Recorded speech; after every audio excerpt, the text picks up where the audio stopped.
The 2025 Formula One season is already shaping up to be one of the most explosive in recent memory, but what's brewing inside McLaren might redefine the meaning of internal tension in a team. After the chaotic Singapore Grand Prix, reports from Europe suggest that Oscar Piastri could be preparing to leave McLaren, the very team that rescued him from a contractual mess with Alpine, to pursue a move to Ferrari. It's a twist no one saw coming. The usually calm and calculating Australian seems to have turned his frustration into something far more dangerous, a quiet, strategic form of revenge. Within the paddock, whispers of favoritism and betrayal grow louder with every race, and the atmosphere in Woking feels like it's about to reach a breaking point. It all began after Singapore, a race that was supposed to symbolize McLaren's continued resurgence, but ended up exposing cracks within the team structure.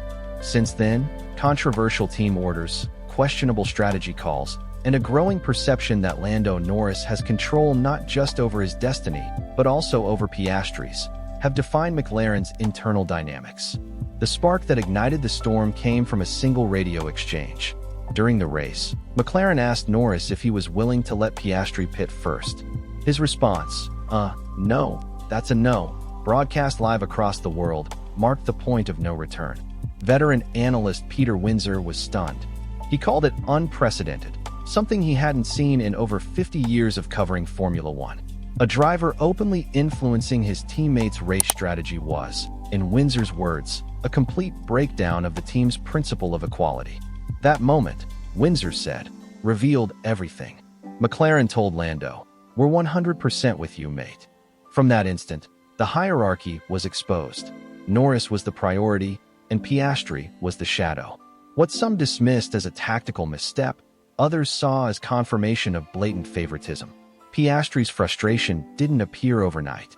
Back in Monza, he was forced to give up position after a questionable strategic call. In Singapore, it happened again, but this time, the bias was impossible to ignore. When the checkered flag fell, McLaren celebrated their constructors' success with Norris front and center, while Piastri, still fulfilling media duties, was left out of the main celebration. The team called it a coincidence, but few believed that. Fans saw the full picture: the celebrated hero, the overlooked talent, and a deep wound forming inside McLaren. Then came the bombshell. Swiss outlet Blick reported that Oscar Piastri was already eyeing a move to Ferrari for 2026 or beyond. At first glance, it seemed absurd. McLaren had proudly announced a long-term renewal of his contract, supposedly locking him in until 2028.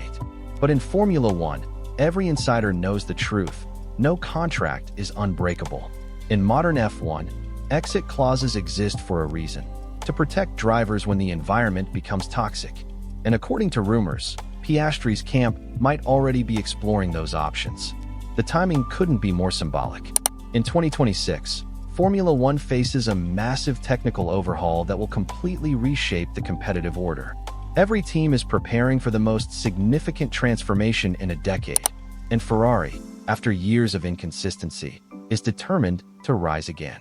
Despite its ups and downs, Ferrari remains the most iconic and influential name in motorsport history.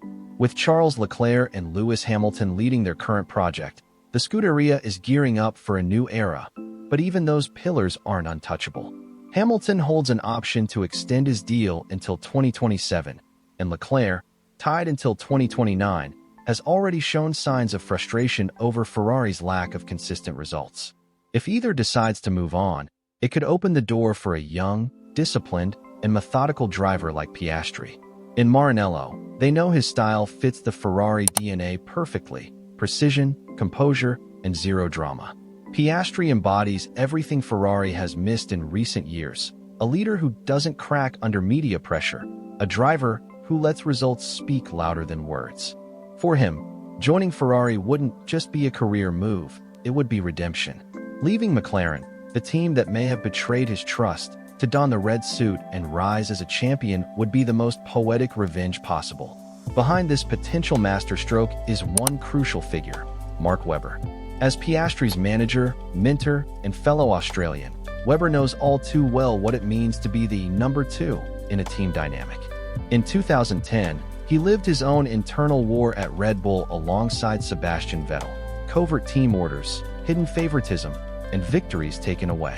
His legendary quote, "Not bad for a number 2 driver," became a symbol of defiance. Now, many believe Webber is advising Piastri to follow the same path: stay strong, stay silent, and strike when the time is right. It's a lesson forged through scars. This looming possibility has left McLaren anxious. Their resurgence since 2023 has been built around the youngest, most promising duo in the paddock, Norris and Piastri. Two distinct but complementary talents designed to lead McLaren into a new era. Yet, internal rivalry has always been the British team's Achilles heel. History remembers it well. When teammate trust breaks, the cost is enormous. In 2007, Alonso and Hamilton tore McLaren apart. In 2013, Vettel and Webber did the same at Red Bull. The outcome was identical: a divided team and a lost title. If McLaren is indeed favoring Norris, they might be repeating that same fatal mistake. Because while Lando has charisma and media appeal, Piastri offers something far rarer: consistency. He rarely makes mistakes, never lashes out publicly, and reads races with the precision of a veteran. Losing a driver like that to internal politics would be catastrophic, not just competitively, but morally. McLaren has spent years rebuilding its identity, but a silent war in the garage could destroy everything they've worked for. The rumors continue to intensify. Sources close to the paddock suggest Piastri's frustration has reached its limit, and his entourage may have already initiated quiet talks with rival teams. No one has officially confirmed contact with Ferrari, but the timing is perfect. With the 2026 regulation changes approaching, every major team is assessing which drivers can lead their next chapter. And Ferrari, desperate to reclaim its lost glory, wouldn't dare miss the chance to sign a young, cerebral, and fiercely composed talent. The political intrigue now blends seamlessly with sporting drama. The chessboard is shifting. This story has every ingredient that defines Formula One: betrayal, power, strategy, and ambition. If these rumors turn out to be true, McLaren might have unknowingly created its own worst enemy. When a driver like Piastri is pushed to his limit, he doesn't explode, he calculates. He doesn't yell or blame. He acts quietly and decisively. And if he truly decides to wear red, his revenge won't come through words, but through victories. Formula One has seen countless rivalries, but few with the potential to reshape the grid like a possible McLaren Ferrari Cold War born from betrayal. The Norris-Piastri dynamic could soon evolve into something much bigger, a battle between two racing empires. McLaren, the reborn contender that believed itself invincible, and Ferrari, the eternal legend that always returns. At the center stands a calm, sharp-minded Australian who's learning to turn disappointment into strategy. If the rumors hold weight, 2025 won't just be remembered for the title fight. It will be remembered as the year Oscar Piastri decided he had enough. Revenge, like championships, is best served with precision. And if it does come, it will be painted in red.